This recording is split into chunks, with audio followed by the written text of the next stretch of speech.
Welcome back to my channel, everybody. All right, so it has come to my attention that there are some rules and regulations and some eBay policies that really need to be touched on. So we're going to jump right on into it.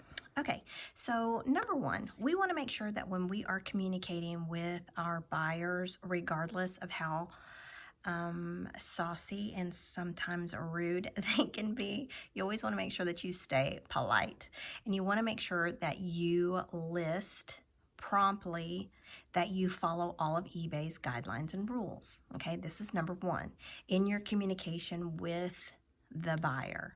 The reason for this is going to be very apparent in just a few seconds.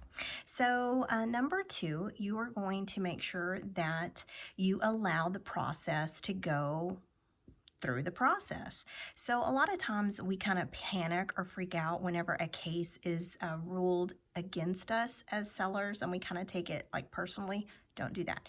Just be patient. It normally takes a couple of days for this whole ruling to happen. Now, take a deep breath, because most of the time eBay is going to side with the buyer, and that's completely fine. That is part of the process. They can't do anything until it completes that first run of the cycle. Okay, keep that in mind.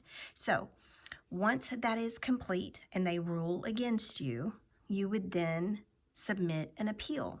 Okay, that appeal is what you use for your advantage.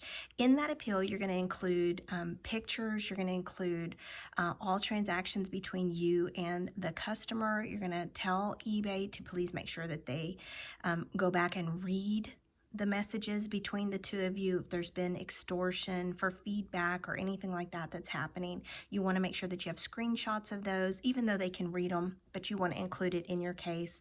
Now, that is when normally, if everything is on the up and up and eBay can clearly see what has happened, 9 times out of 10, they will reverse the decision and side with the seller.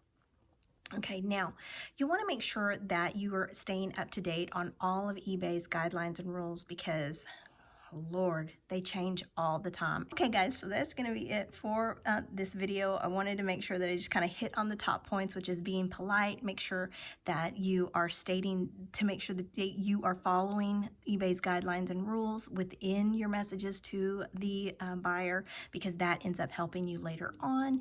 You want to make sure you allow the process to play out, and then most importantly, you want to submit your appeal.